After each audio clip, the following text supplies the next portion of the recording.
નાસિર નગર વિસ્તારમાં થયેલ તોડફોડ ઘટનાના અનુસંધાનમાં મ્યુનિસિપલ કોર્પોરેશન મુખ્યાલય ખાતે મીડિયા પ્રતિનિધિઓ સાથે થયેલા કથિત દુર્વ્યવહાર, હુમલો અને કામગીરીમાં અવરોધના મામલે નિષ્પક્ષ તપાસ તથા જવાબદારો સામે કાયદેસરની કાર્યવાહી કરવાની માંગ સાથે સુરત જિલ્લા કલેક્ટરને આવેદનપત્ર આપવામાં આવ્યું. આ આવેદનપત્ર એસોસિએશન ઓફ ઇન્ડિયન જર્નલિસ્ટના રાષ્ટ્રીય અધ્યક્ષ સુનિલ સોનવણેના અધ્યક્ષસ્થાને અને માર્ગદર્શન હેઠળ રજૂ કરવામાં આવ્યું. સુનિલ સોનવણે જણાવ્યું હતું કે લોકશાહીમાં પત્રકારો ચોથા સ્તંભ તરીકે કાર્ય કરે છે અને તેમની સાથે કોઈપણ પ્રકારનો દુર્વ્યવહાર કે હુમલો સ્વીકાર્ય નથી. આવા બનાવની પારદર્શક તપાસ કરી દોષિતો સામે કડક કાર્યવાહી થવી જરૂરી છે. સાથે જ રાજ્ય સરકાર પત્રકારોની સુરક્ષા સુનિશ્ચિત કરવા માટે અસરકારક નીતિ અને જરૂરી સુરક્ષા વ્યવસ્થા અમલમાં મૂકવાની માંગ પણ કરવામાં આવી હતી. આ પ્રસંગે ગુજરાત પ્રદેશ પ્રમુખ હનીફ ચોથિયા, ગુજરાત મહિલા પ્રદેશ અધ્યક્ષ પ્રિયાબેન પટેલ, રાષ્ટ્રીય મહિલા ઉપાધ્યક્ષ વલ્લભાબેન, ગુજરાત પ્રદેશ મહિલા મહાસચિવ જેમિનીબેન પટેલ, રાષ્ટ્રીય સચિવ દક્ષાબેન ભાવસાર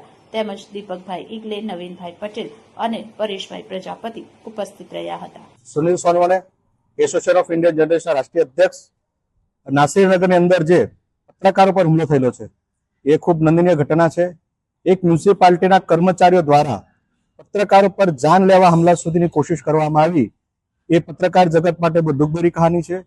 અમે સરકારને એ રીતનું આવેદન આપવા આવ્યા છે કે પત્રકારો પર જે થતા હુમલાઓ છે એ ગુજરાતભરમાં નહીં પણ દેશભરમાં રોકાવા જોઈએ. પત્રકારોની સુરક્ષા માટે જ્યારે પત્રકાર કવરેજ કરવા જાય છે ત્યારે એમને પોલીસ પ્રોટેક્શન મળવું જોઈએ. કારણ કે પત્રકાર ભારતની ચોથો સ્તંભ માનવામાં આવે છે. પત્રકાર જે વ્યક્તિ છે જે આખા દેશને અને દુનિયાને સચ્ચાઈનો આઈનો દેખાડે છે અને તે પણ નિસ્વાર્થ ભાવે બધી જ સંસ્થાઓમાં એને વેતન આપવામાં આવતો હોય છે, પણ પત્રકાર કોઈ પણ જાતનું વેતન લેતો નથી અને સમાજને જાગૃત કરવાનું કામ કરતો હોય છે. તો આવા સંજોગોમાં જ્યારે પત્રકાર પર હુમલો કરવામાં આવે છે એક શર્મની વાત છે. જે અધિકારીઓ છે, જે દેશની સેવા કરવા માટે બેઠા છે, જે સુરક્ષાનું કવચ લઈને બેઠા છે, એવા લોકોએ પત્રકારોને સહકાર આપવો જોઈએ, એ લોકોની સુરક્ષા કરવી જોઈએ. અને જો સુરક્ષા ન થતી હોય તો એમને પોતાના પદથી રાજીનામું આપી દેવું જોઈએ. પણ પત્રકારને સુરક્ષા કરવો એ સરકારનો જન્મસિદ્ધ અધિકાર હોવો જોઈએ અને પત્રકારને સુરક્ષા મળવી જોઈએ. જો હવે પત્રકારોને સુરક્ષા ન મળશે તો આ આંદોલન ગુજરાતમાં નહીં પણ દેશભરમાં અમે લડીશું અને પત્રકારોને ન્યાય અપાવીશું અને એમને માટે સુરક્ષા કવચ લાવીશું. એ અમારા સંસ્થાનો જન્મસિદ્ધ અધિકાર છે.